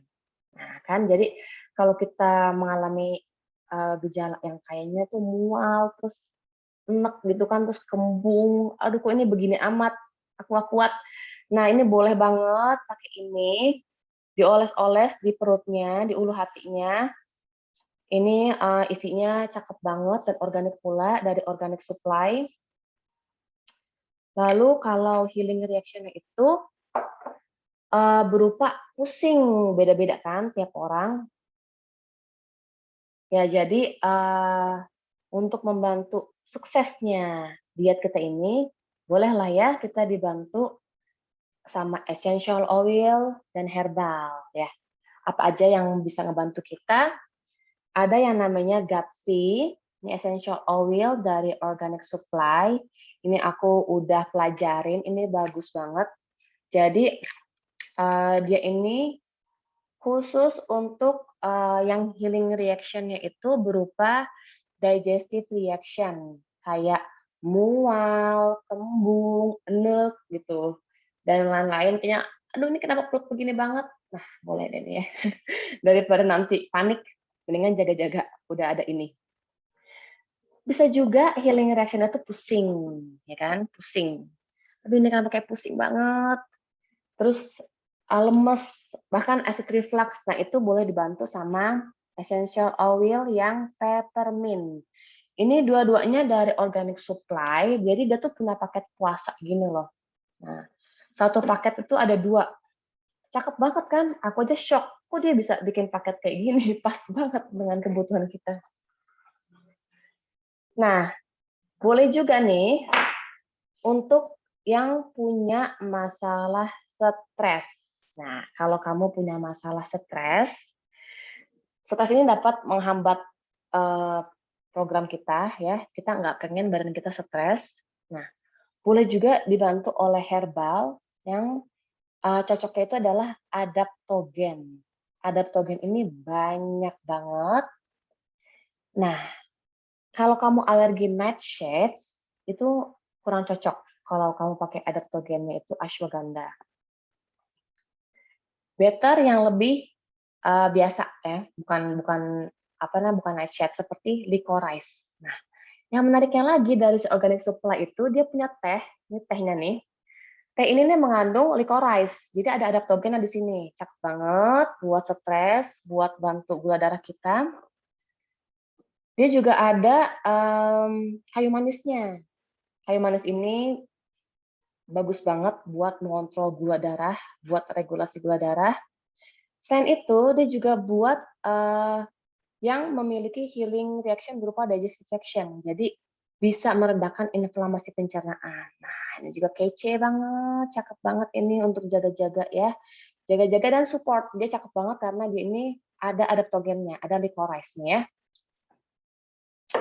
Oke, ini ada vouchernya, boleh dipakai ya, silahkan. Ada potongan lumayan banget, 15.000. Itu ada di Shopee, Tokopedia, website, sampai 28 April. Silahkan kalau mau biar lebih tenang menjalankan dietnya, sudah punya sudah punya asupan ya. Oke, kita lanjut. Olahraga apa sih yang cocok selama bulan puasa? Nah, olahraga yang cocok itu dilakukan di jam-jam terakhir menuju berbuka, gitu ya. Lalu pilih olahraga yang low intensity seperti brisk walk, yoga, sepeda, jogging, dan berenang. Yang dihindari adalah yang high intensity, terutama di awal hari, seperti lari sprint, high intensity interval training, HIIT, atau lompat tali, pokoknya yang terlalu heboh gitu, hindari dulu. Jadi santai aja, kita nih lagi program memperbaiki gula darah, jadi pilih olahraga yang mendukung tubuh kita tuh rileks, ya kan? Santai, parasympathetic state gitu. Jadi yang low intensity aja. Nah, puasa juga adalah momen yang sangat tepat untuk mengaktifkan kembali parasympathetic nervous system kita. Jadi maksud saya parasympathetic itu artinya kita tenang gitu ya.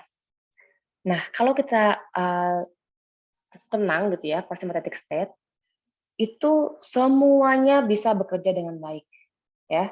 Gula darah stabil, detoks lancar, pencernaan oke. Itu penting banget. Nah, jadi alangkah baiknya selama puasa ini kita atur-atur nih kegiatan kita. Jangan yang nambah-nambah stres. Cobalah perbanyak kegiatan seperti baca Al-Quran, sholat sunnah, zikir, latihan pernafasan, grounding, journaling. Kalau bisa, bagus banget untuk minimalisir sosmed, minimalisir handphone, laptop, kurangin intensitas main game atau gadget, kurangin nonton TV. Oke ya.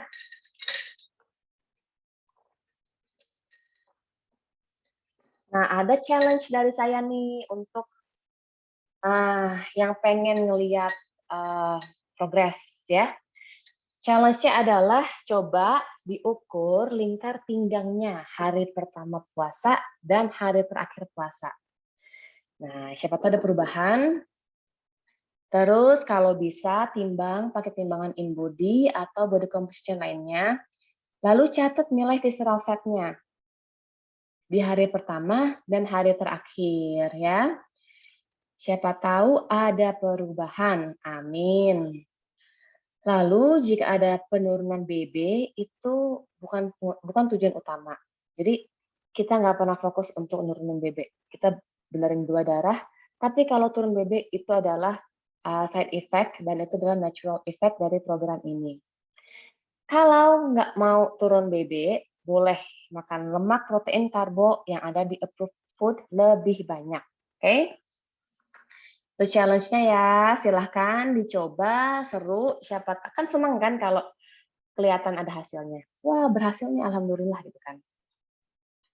Nah, ini ada sedikit catatan yang saya omongin tadi tentang cara-cara rendem-rendem. Ya, nanti kan PDF-nya saya kasih, jadi bisa dibaca ya. Oke, ini lama waktunya. Oke, sekian sharing saya cek dulu di kolom chat tentang pertanyaan ya. Bismillah. Oke, kita gedein dulu. Kalau dipakai long term, diet ini akibatnya apa? Ya, ini kan restriksinya terlalu banyak ya. Bisa jadi malnutrisi mungkin ya. Tapi memang dari sumber asalnya, saya kan ngomong ini ada referensinya ya. Dan nggak berani ganti-ganti sesuai kemauan saya gitu kan. Nah, dari referensi asalnya memang diet ini itu sifatnya short term. Itu bukan long term ya. Itu karena banyak sekali makanan yang ditantang. Itu. Jadi memang kalau ini berhasil itu nanti gula darahnya itu bagus. Jadi kita itu bisa jadi apa ya aku ngomongnya ya, seperti biasa aja gitu kayak orang normal gitu. Jadi nggak perlu diet-diet, nggak perlu minum apalah gitu buat gula darah. Kita jadi normal lagi gitu loh. Gula darah kita jadi bagus lagi. Kalau kurma ajwa boleh nggak Mbak? Oke, nah ini jadi kalau mau lihat itu ada di-share sama Dokter Prana, ini tentang kurma, dia jelasin detail tentang kurma ini. Jadi kurma ajwa itu per 100 gram, itu kandungan gulanya adalah 50 sekian gram. Itu cukup tinggi ya. Jadi even ajwa pun masih tinggi. Gitu. Jadi karena dia tuh dikeringkan, di-dried. Kecuali kamu pilih kurma itu yang rutop. Tuh. Apalagi kurma yang apa namanya mejol ya. Mejol itu satu kurma mejol itu dia setara dengan 4 sendok teh gula ya. Wow, tinggi banget.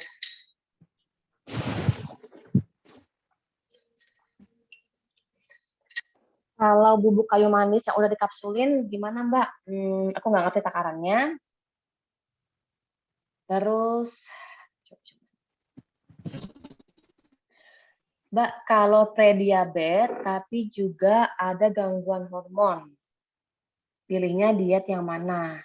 Yang metabolik ya, karena udah masuk prediabetes.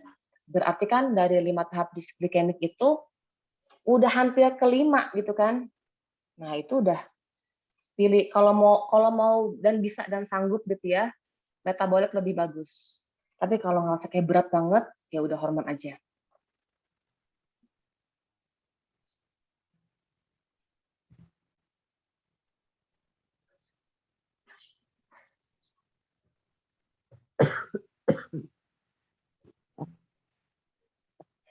Mbak, kalau puasa 14 jam lebih bagus minimal 4 minggu. Kalau wanita haid gimana? Nah, jadi inilah.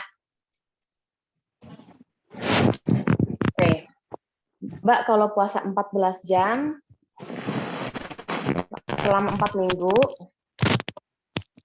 kalau wanita haid bagaimana? Oke, wanita haid itu adalah kondisi bioindividuality.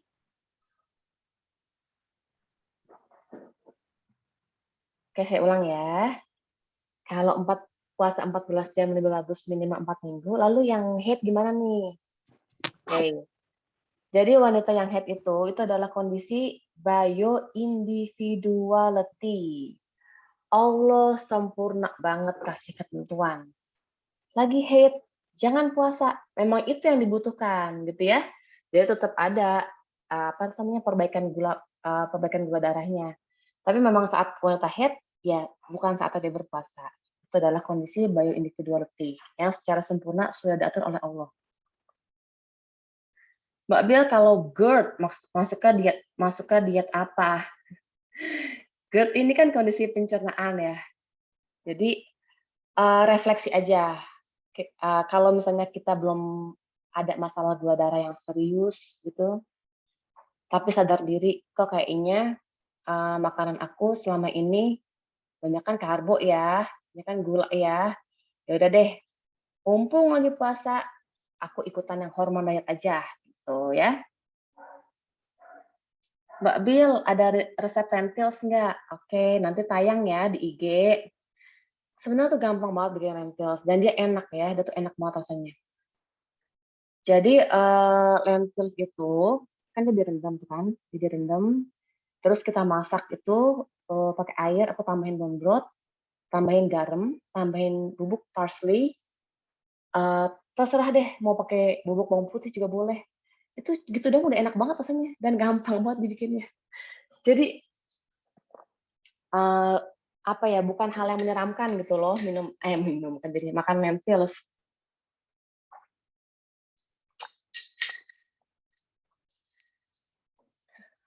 Mbak Bill, kalau nanti nggak kuat iman gimana? Terus cheating, apakah dietnya diulang dari awal atau lanjutin? Lanjutin saja, oke? Lanjutkan saja. Tapi Bismillah dong, masa mau diniatin nggak kuat iman? Tadi kan udah dikasih tahu tipsnya untuk support ya. Organ meat boleh ya, Mbak Bill. Kalau tadi kan dari sumber fat lebih minyak-minyak. Organ meat itu tadi masuknya tuh ke protein, ke bagian yang beef sapi-sapi itu. Organ meat boleh ya, tapi disesuaikan dengan bioindividuality.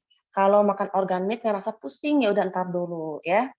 Cuman secara general boleh organ meat ya. Mbak Bil, NDW buat sahur dan buka puasa itu pakai air kelapa atau air putih doang? NDW pas lagi sahur, bebas sih, bebas aja. Enaknya mulut kalian aja, maunya yang NDW biasa atau NDW plus, bebas aja. Cuman kalau aku sih, kalau NDW plus itu kan ada rasanya ya, jadi pengen dibilas gitulah sama air biasa, ya kan? Kalau ibu menyusui gimana? Oke. Kondisi ibu menyusui itu adalah kondisi bioindividuality, ya kan? Tadi saya sudah disclaimer kalau bioindividuality itu perlu ada penyesuaian yang harus dikonsulin ke health practitioner. Oke.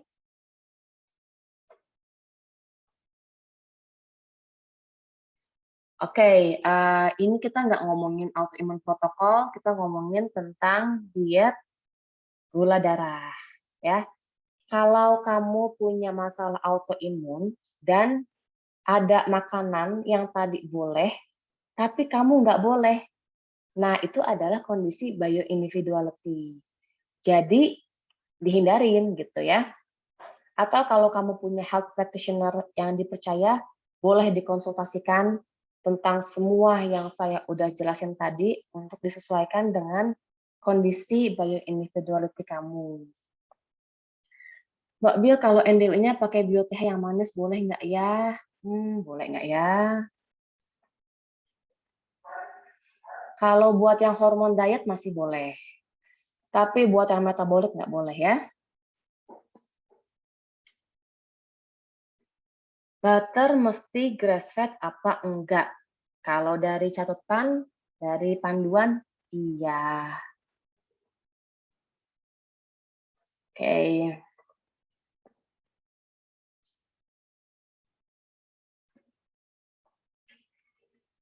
After meal tea diminumnya kapan? Oke. Ini setelah kita makan besar di berbuka ya. Jadi bikin bantu rileks dan gampang tidur gitu. Jadi kalau punya masalah stres yang banget gitulah sampai nggak bisa tidur atau kerjaan atau lalalala gitu, nambahin after meal tea itu jadi apa namanya tuh bagus gitu ya. Kita jadi lebih rileks, gampang tidur dan lain-lain. Tanda alerginesnya tuh gimana? Oke, ini sebenarnya di luar konteks, tapi saya jawab aja sedikit. Ya seperti alergi pada umumnya aja, beda-beda tiap orang. Ya, ada yang ngerasa kayak bloated, ada yang bersin-bersin, ada yang hidungnya gatal, ya pokoknya beda-beda ya. Ini ada yang nanya juga nih, Mbak sayuran yang harus dihindari atau dikurangi penderita diabetes tipe 2. Tadi udah saya jelasin ya. Ada di tabelnya kok. Nah, nanti ini file PDF. Iya, ada yang nanya, Mbak, sayuran yang harus dihindari atau dikurangi oleh penderita diabetes tipe 2 contohnya apa? Nah, ini ada di file, nanti kan dikirimin kok, tenang aja ya. PDF ini nanti akan dikirim masing-masing. Jadi nanti bakal dapat PDF-nya.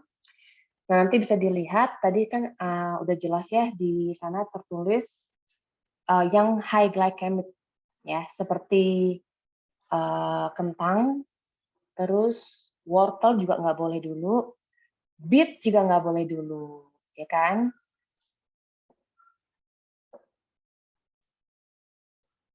Mbak Bil, lemaknya ini bisa nggak ganti jadi suplemen fish oil?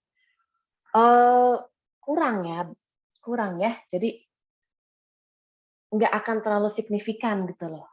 Kita kan minum fish oil cuma dikit banget kan. Nah, sedangkan dari yang kita pelajarin tadi, lemak itu secara konsep sumber energi, dia yang paling cocok buat puasa ya. Jadi kita mau maksimalin di situ, jadi kalau hanya ngandelin fish oil, saya rasa kurang. Nasi oyek, boleh nggak sebagai karbo untuk metabolic syndrome? Oke. Nasi oyek ini dari singkong. Singkong itu kan starchy ya, dia level glikemiknya tinggi. Jadi tidak boleh ya. Minum air dingin atau green smoothies dingin waktu berbuka gimana? Boleh nggak? Boleh-boleh aja sih. Boleh.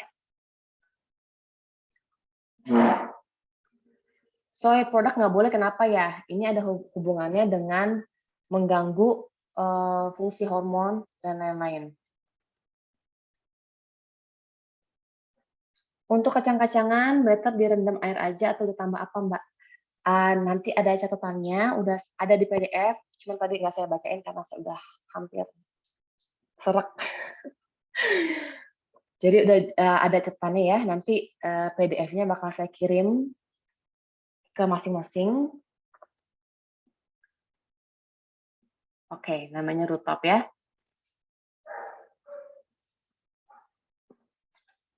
Hormonal diet boleh nggak makan Rutop mentah? Hormonal diet boleh nggak makan Rutop mentah? Boleh, boleh. Masuknya jadi kayak fruits biasa ya. Tapi metabolik boleh nggak? Metabolik itu buah cuman boleh berries, strawberry, lemon, alpukat, terus apa tadi itu coconut ya. Mbak, kalau gejalanya ada di hormon, juga ada di metabolik, pilih yang mana? Nah, tergantung ya. Tergantung seberapa parah metaboliknya. Kalau kamu udah mengalami 3 dari 5 kondisi metabolic syndrome, tadi udah saya jelasin di atas, ada visceral obesity, terus hyperkolesterolemia, insulin resistant, dan lain itu, terus dokter kamu juga udah bilangin, kamu nih punya metabolic syndrome. Nah, kalau kayak gitu kondisinya berarti pilih yang metabolik. Tapi kalau kamu cuma punya 1 gejala di metabolic syndrome, 1 doang, masih boleh ikut yang hormon. Oke?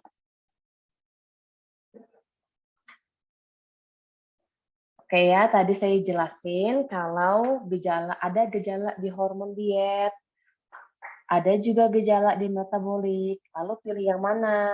Nah, itu tergantung apakah di metabolik itu kamu mengalami 3 dari 5 kondisi, dan apakah dokter kamu sudah bilang kamu punya metabolic syndrome, ya kan?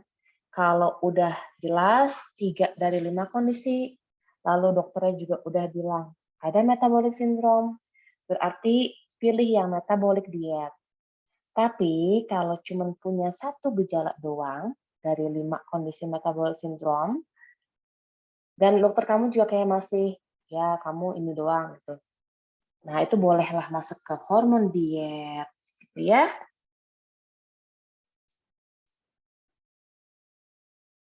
Selasi boleh diganti chia seed nggak, Mbak? Boleh. Diet ini boleh dilakukan untuk orang yang sehat nggak? Tanpa metabolic syndrome? Boleh sih. Boleh, as long as cocok dengan kondisi bioindividuality-nya, lalu tidak dilakukan dalam jangka waktu yang panjang. Jadi hanya short term.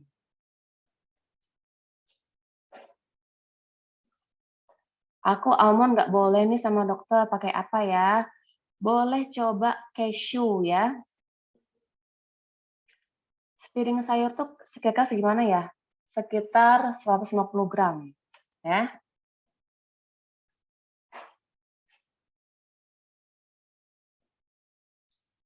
Mbak, selesai Zoom bakal materi nggak? Iya, bakal materi ya. Nanti bakal dikirim rekaman serta PDF-nya, oke?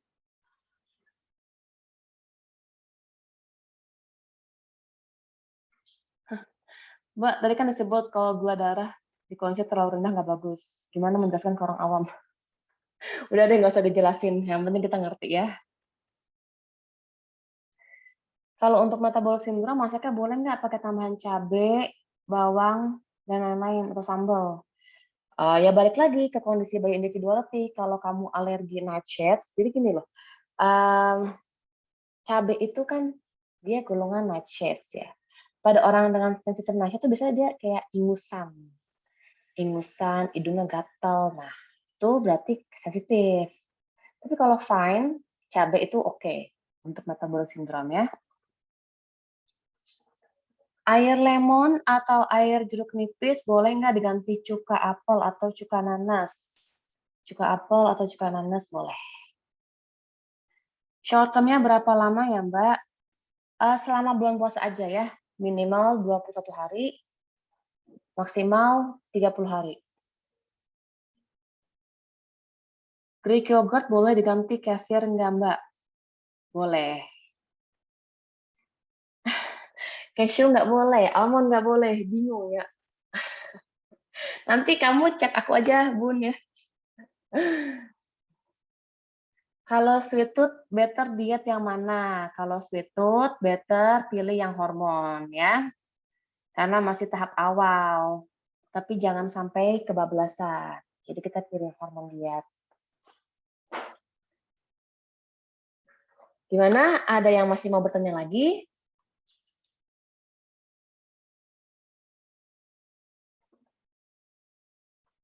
Oke, kita nanti selesai 5 menit lagi ya, karena anak-anak saya ada di rumah ibu saya, jadi saya harus jemput. NDW boleh nggak dibikin dari pagi, minum pas buka, atau better bawain terpisah dan pas wajib? Boleh sih, boleh kok, nggak masalah ya.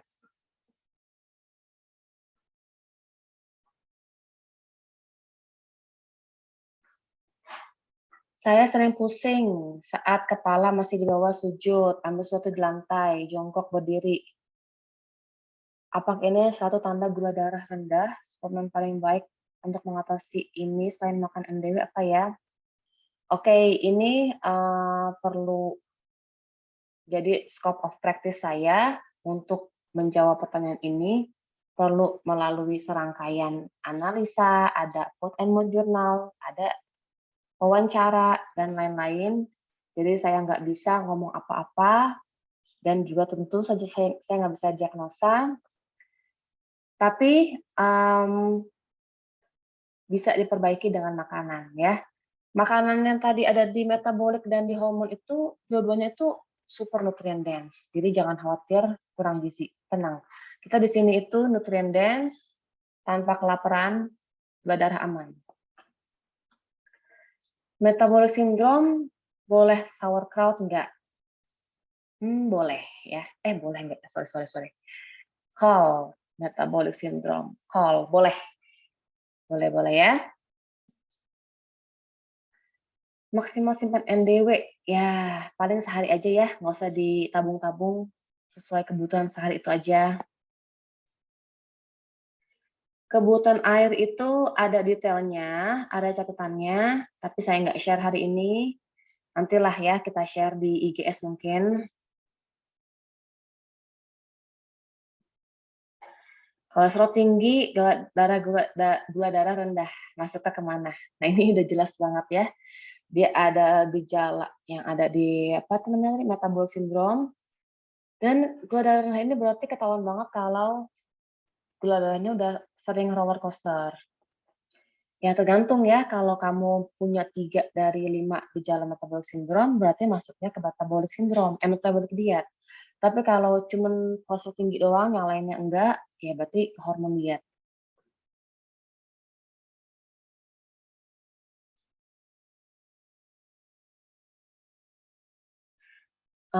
Maaf ya untuk pertanyaan Mbak Suci, aku kurang paham. Pola makan sehat untuk long term kayak gimana Mbak? Nah itu kita bahas ya next time. Ini kita bahas karena kita mau menjelang puasa dengan tujuan untuk dalam 30 hari ini kita bisa ngebalikin lagi gula darah yang tadi kacau balau itu jadi bagus lagi, gitu ya. Metabolic syndrome boleh beat ke fast nggak? Jangan dulu ya, karena beat tadi kan nggak boleh ya. Oke, kira-kira segitu dulu aja ya.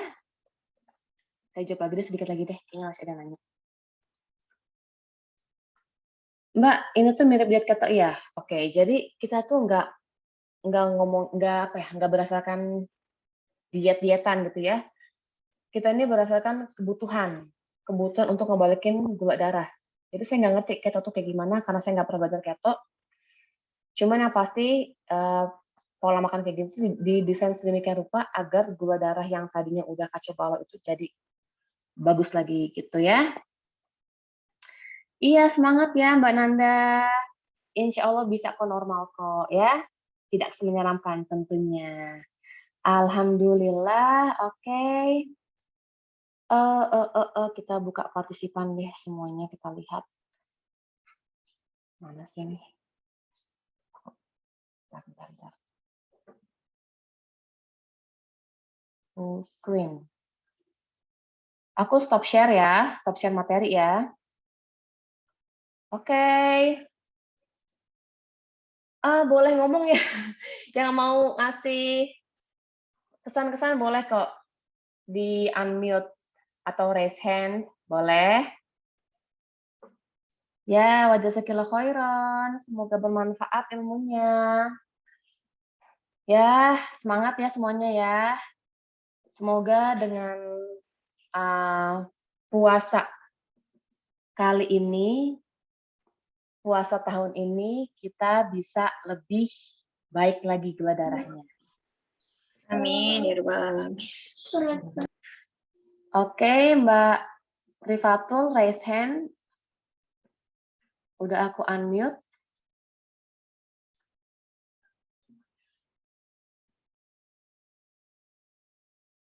Mbak Rifatul mau ngomong kah? Enggak? Oke, terima kasih banyak. Semuanya kita foto dulu ya, kita foto dulu ya. Boleh diperlihatkan wajah-wajah cantiknya. Kita foto dulu sebentar. Nanti tunggu aba-aba ya. Bismillah.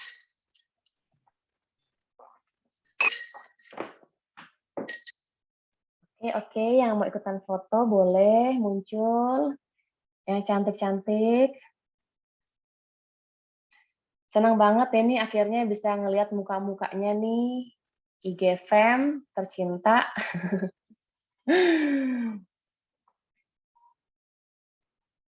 Oke, ada lagi yang mau ikutan foto?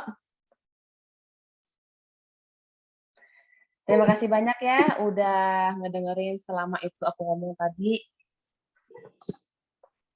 Semoga bermanfaat ilmunya. Siap? Oke.